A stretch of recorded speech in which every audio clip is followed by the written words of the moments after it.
Hey there everyone, Ryan Nordahl here, Epic Whitetail Habitat LLC.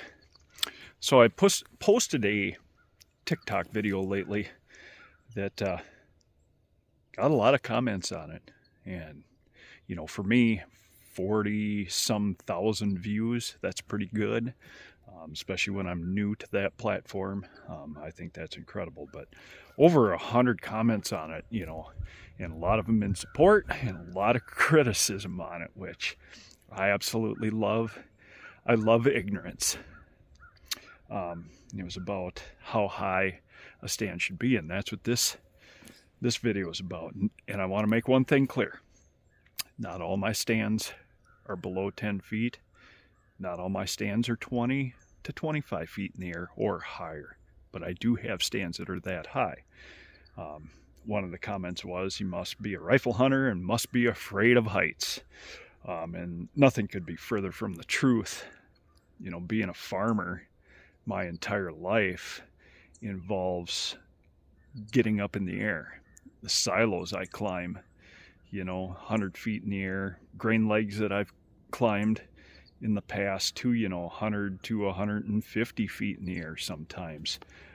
Heights do not bother me, especially when it comes to deer hunting, you know. And when I was a kid, being ignorant to safety and everything before even wearing a safety harness, being 25 to 30 feet in the air, hanging a hang-on set without a safety harness on, lifeline or anything like that, lineman's belt, you know, we did things like that and you didn't think about it. But we're a little smarter now, you know, especially with a wife and kids, you know, who depend on us to come home after the hunts every day. And the point of this video is I want to point out another short stand that I have here on my home property, right back here in this red oak.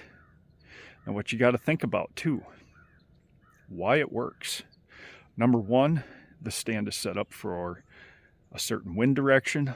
There's a valley behind it. I'm on top of a hill using the topography to screen my movement, because back behind me here that I'll show doesn't look like much, but there are hinge cuts in here and I get a lot of doe and fawn bedding. There's ag fields above and beyond. This little kill plot doesn't look like much, but there's brassicas coming in it. It's a new from scratch food plot. And before I go any further, if you haven't checked out my no-till food plot book yet, check that out. This was just a last minute thing that's been planted and I seeded it down about 2 weeks ago. So for 2 weeks of growth in a brand new plot, with very acidic soil, to me it's doing very good. But that no-till food plot blueprint book is available on Amazon. I'll leave a link in the description below. I'm selling a lot of copies of it. But anyway, we're talking about this stand. That stand is only about 6.5 to 7 feet in the air, but it's about the cover around it. Strategically placed shooting lanes. I've got this mock scrape right behind me there. I get a lot of comments on the size of that vine. That vine there is about 2 to 2.5 inches in diameter. I know the video kind of takes away from it, but the deer are hitting it, and I just love that. But the cover around it, that being a red oak tree as well. That red oak, there were still plenty of leaves on it this spring when I set that stand in there this spring. So it's got a lot of cover. It's got a lot of backdrop cover, even though it's a single tree basically out here. Yeah, it's got that aspen tree right there, but that aspen's going to lose its leaves here in the next month or so. You know, I'm recording this now. It's what, the 7th of September. Beautiful morning out here, by the way. We were at mid-30s this morning, just before daylight. So it's getting real. But anyway, the cover around that, the way the thermals drop in the evenings down below here, if we get a good windy day, the way the wind carries out over the valley. But cover's number one. And the things that you can do to distract a deer's vision away from you. That vine, I've seen it happen plenty of times. Whether you have a vine or you cut off a tree in the branches, I'm always pointing them back toward the stand location. That vine is planted and set up so it distracts the deer's vision. I'm waiting until he gets to that vine. Not saying I won't take other shot opportunities as long as his attention is away from me. That's when I make my movements. You have to be strategic in your movements as well in the stand and be aware at all times.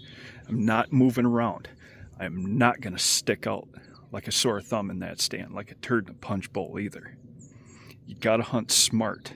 And sometimes out of the box thinking strategies, they do and will work. Let me be clear on that. Plenty of clients can testify to having shorter stands. By that I mean not very high in a tree, that have shot mature bucks. I'm going to be very clear on that.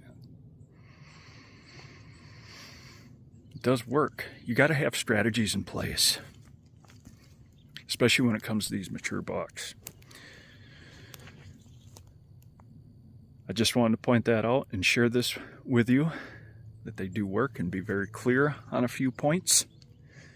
I hope this cleared up, and maybe it's a situation that you have a similar comparison to on your property as well. I don't care about the negative comments, and you can say what you want in the comments below this video. It's fun, and I don't care if they're negative. Call me an idiot, call me a fool. I don't care. It's not going to affect me one bit, or the way I hunt, or anything else. So, but yeah, it's great. I love being out here. It's a beautiful morning. I'm going to take it in. It's a Sunday today. Got a lot of things I got to do. I got to meet with a client here in just a little bit. So at that, I'm going to say God bless you all. Thanks for joining me in this video. Keep living the dream. Hunting season's almost here. Good luck, everyone. Thanks for joining me.